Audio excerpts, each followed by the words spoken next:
Well, hello, little one. Welcome back.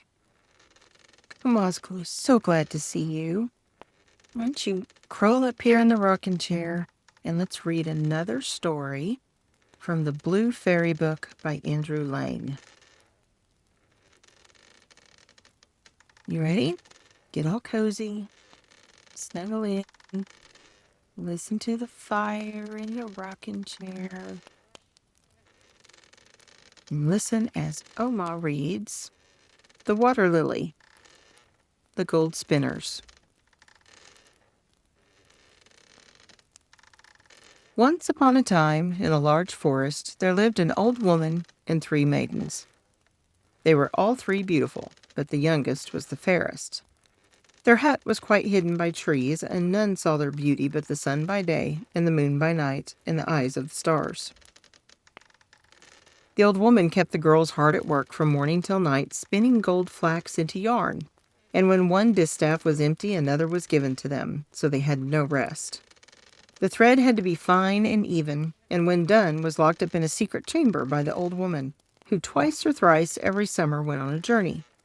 Before she went, she gave out work for each day of her absence, and always returned in the night so that the girls never saw what she brought back with her.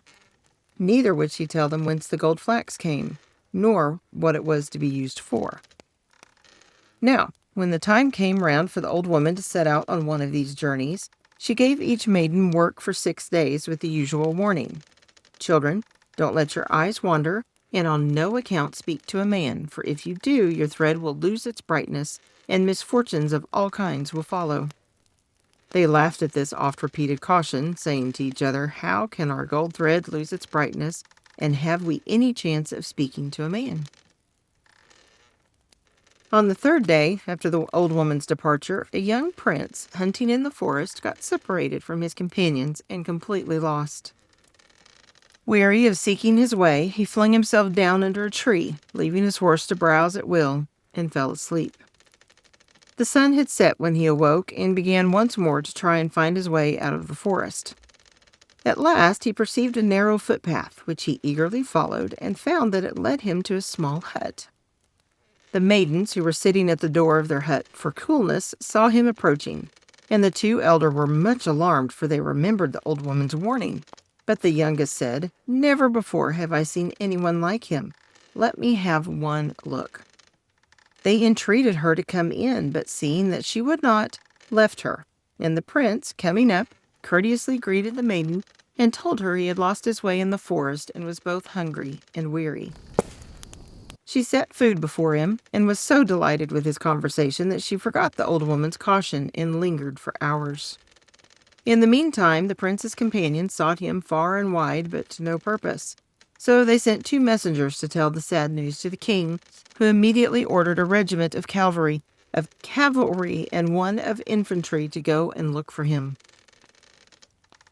After 3 days' search, they found the hut. The prince was still sitting by the door and had been so happy in the maiden's company that the time had seemed like a single hour. Before leaving, he promised to return and fetch her to his father's court, where he would make her his bride. When he had gone, she sat down to her wheel to make up for lost time, but was dismayed to find that her thread had lost all its brightness. Her heart beat fast, and she wept bitterly, for she remembered the old woman's warning, and knew not what misfortune might now befall her. The old woman returned in the night, and knew by the tarnished thread what had happened in her absence. She was furiously angry, and told the maiden that she had brought down misery both on herself and on the prince. The maiden could not rest for thinking of this. At last she could bear it no longer, and resolved to seek help from the prince. As a child, she had learnt to understand the speech of birds, and this was now of great use to her, for seeing a raven pluming itself on a pine bough, she cried softly to it, Dear bird, cleverest of all birds, as well as swiftest on wing, wilt thou help me? How can I help thee? Asked the raven. She answered, Fly away, until thou comest to a splendid town where stands a king's palace. Seek out the king's son, and tell him that a great misfortune has befallen me. Then she told the raven how her thread had lost its brightness, how terribly angry the old woman was, and how she feared some great disaster. The raven promised faithfully to do her bidding, and spreading its wings flew away. The maiden now went home and worked hard all day at winding up the yarn her elder sisters had spun, for the old woman would let her spin no longer. Toward evening she heard the ravens craw, craw from the pine tree, and eagerly hastened thither to hear the answer. By great good fortune, the raven had found a wind wizard's son in the palace garden, who understood the speech of birds, and to him he had entrusted the message. When the prince heard it, he was very sorrowful, and took counsel with his friends how to free the maiden. Then he said to the wind wizard's son, "Beg the raven to fly quickly back to the maiden, and tell her to be ready on the 9th night, for then I will come and fetch her away." The wind wizard's son did this, and the raven flew so swiftly that it reached the hut that same evening. The maiden thanked the bird heartily and went home, telling no one what she had heard. As the 9th night drew near, she became very unhappy, for she feared lest some terrible mischance should arise and ruin all. On this night she crept quietly out of the house and waited trembling at some little distance from the hut. Presently she heard the muffled tramp of horses, and soon the armed troop appeared, led by the prince, who had prudently marked all the trees beforehand in order to know the way. When he saw the maiden, he sprang from his horse, lifted her into the saddle, and then, mounting behind, rode homeward. The moon shone so brightly that they had no difficulty in seeing the marked trees. By and by, the coming of dawn loosened the tongues of all the birds, and had the prince only known what they were saying, or the maiden been listening, they might have been spared much sorrow. But they were thinking only of each other, and when they came out of the forest, the sun was high in the heavens. Next morning, when the youngest girl did not come to work, the old woman asked where she was. The sisters pretended not to know, but the old woman easily guessed what had happened, and as she was in reality a wicked witch, determined to punish the fugitives. Accordingly, she collected 9 different kinds of enchanter's nightshade, added some salt, which she first bewitched, and doing all up in a cloth in the shape of a fluffy ball, sent it after them on the wings of the wind, saying, "Whirlwind, mother of the wind, lend thy aid against her who sinned. Carry with thee this magic ball, cast her from his arms forever, bury her in the rippling river." At midday, the prince and his men came to a deep river, spanned by so narrow a bridge that only one rider could cross at a time. The horse on which the prince and the maiden were riding had just reached the middle when the magic ball flew by. The horse, in its fright, suddenly reared, and before anyone could stop it, flung the maiden into the swift current below. The prince tried to jump in after her, but his men held him back, and in spite of his struggles, led him home, where for 6 weeks he shut himself up in a secret chamber, and would neither eat nor drink, so great was his grief. At last he became so ill his life was despaired of, and in great alarm the king caused all the wizards of his country to be summoned, but none could cure him. At last the wind wizard's son said to the king, "Send for the old wizard from Finland. He knows more than all the wizards of your kingdom put together." A messenger was at once sent to Finland, and a week later the old wizard himself arrived on the wings of the wind. "Honored king," said the wizard, "the wind has blown this illness upon your son, and a magic ball has snatched away his beloved. This it is which makes him grieve so constantly. Let the wind blow upon him, that it may blow away his sorrow." Then the king made his son go out into the wind, and he gradually recovered and told his father all. "Forget the maiden," said the king, "and take another bride." But the prince said he could never love another. A year afterward, he came suddenly upon the bridge where his beloved met her death. As he recalled the misfortune, he wept bitterly, and would have given all he possessed to have her once more alive. In the midst of his grief, he thought he heard a voice singing, and looked around, but could see no one. Then he heard the voice again, and it said, "Alas, bewitched and all forsaken, 'tis I must lie forever here. My beloved no thought has taken to free his bride that was so dear." He was greatly astonished, sprang from his horse, and looked everywhere to see if no one were hidden under the bridge, but no one was there. Then he noticed a yellow water lily floating on the surface of the water, half hidden by its broad leaves, but flowers do not sing. And in great surprise he waited, hoping to hear more. Then again the voice sang, "Alas, bewitched and all forsaken, 'tis I must lie forever here. My beloved no thought has taken to free his bride that was so dear." The prince suddenly remembered the gold spinners, and said to himself, "If I ride thither, who knows but that they could explain this to me?" He at once rode to the hut, and found the two maidens at the fountain. He told them what had befallen their sister the year before, and how he had twice heard a strange song, but yet could see no singer. They said that the yellow water lily could be none other than their sister, who was not dead, but transformed by the magic ball. Before he went to bed, the eldest made a cake of magic herbs, which he gave him to eat.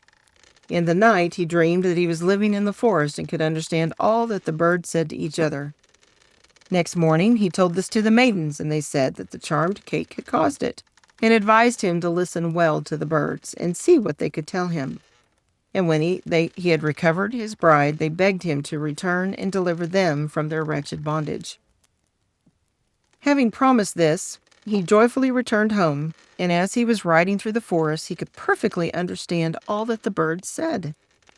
He heard a thrush say to a magpie, "How stupid men are! They cannot understand the simplest thing. It is now quite a year since the maiden was transformed into a water lily, and though she sings so sadly that anyone going over the bridge must hear her, yet no one comes to her aid. Her former bridegroom rode over it a few days ago and heard her singing, but was no wiser than the rest. And he is to blame for all her misfortunes," added the magpie. "If he heeds only the words of men, she will remain a flower forever. She were soon delivered were the matter only laid before the old wizard of Finland." After hearing this, the prince wondered how he could get a message conveyed to Finland. He heard one swallow say to another, "Come, let us fly to Finland. We can build better nests there." "Stop, kind friends," cried the prince. "Will you do something for me?" The birds consented, and he said, "Take 1,000 greetings from me to the wizard of Finland, and ask him how I may restore a maiden transformed into a flower to her own form." The swallows flew away, and the prince rode on to the bridge. There he waited, hoping to hear the song. But he heard nothing but the rushing of the water and the moaning of the wind, and disappointed, rode home. Shortly after, he was sitting in the garden, thinking that the swallows must have forgotten his message, when he saw an eagle flying above him. The bird gradually descended until it perched on a tree close to the prince and said, "The wizard of Finland greets thee and bids me say that thou mayest free the maiden thus.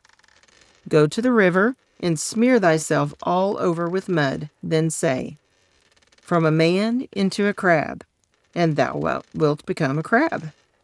Plunge boldly into the water, swim as close as thou canst to the water lily's roots, and loosen them from the mud and reeds. This done, fasten thy claws into the roots and rise with them to the surface.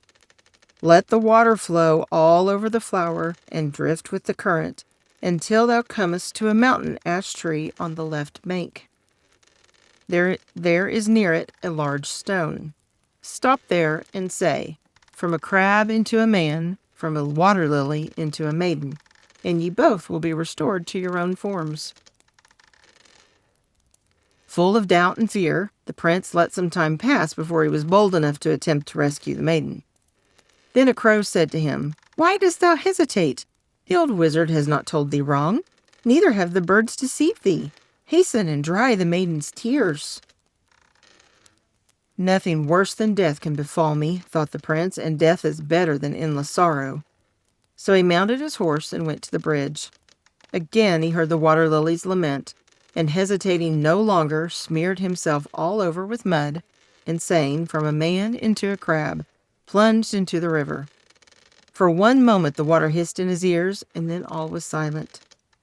He swam up to the plant and began to loosen its roots, but so firmly were they fixed in the mud and reeds that this took him a long time.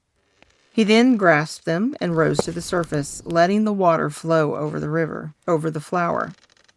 The current carried them down the stream, but nowhere could he see the mountain ash.